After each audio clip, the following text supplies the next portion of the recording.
Hey everyone, and today I'm going to be showing you how to find the series of an infinite geometric sequence. So essentially summing up all the numbers in a sequence to find what they equal. So for this instance, I have the equation k starts at 0, goes to infinity, 36 times 1/3 to the power of k equals something. So in order for this to be a geometric sequence, there has to be a common ratio that it's constantly being multiplied by. So we have to find that first, and this one's pretty up, it's just 1/3. So we will say r equals 1/3. And then the next step is to find the first term of the sequence. So we just plug in k equals 0, 1/3 to the power of 0 is 1, 36 times 1 is 36, so we say a equals 36. Now, these are the only two numbers we need, and now we can just plug it into the little formula I have down here, s equals a over 1 minus r, where a is the first term in the sequence, and r is the common ratio.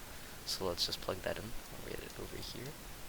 We have 36 over 1 minus 1/3, which simplifies out to 36 over 2/3, which is the same as 36 over 1 times 3 over 2, which ultimately gets you 108 over 2, which is the same as 59. So this is what the infinite series sums up to. One thing I want to point out is, because the ratio is less than 1, both in absolute value and just the way it's written, it's less than 1, we would say this series is convergent. In fact, it would be, I believe it would be absolute convergence, where it always equals one finite number, in this case that being 59. Of course we could check that, so we plug in k equals 0, of course that's 36, and then k equals 1, that's 36 over 3, which is 12, that adds up to be 48, and you keep going on and on.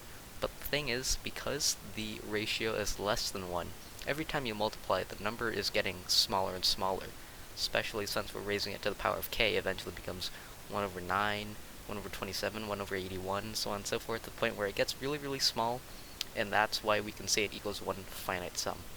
Had it been greater than 1, had it been, or equal to 1 rather, had it been 3 over 3, this number would just constantly keep getting bigger. First term would be 36, but then after that it'd be 36 times 3 and 108 over 3, and then over and over and over, and it would keep getting bigger. You wouldn't get one finite sum like you would when the fraction is less than 1.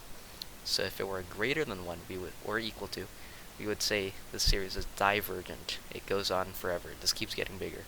But in this case, this would be convergent because it equals one finite number. So yeah, thank you for watching.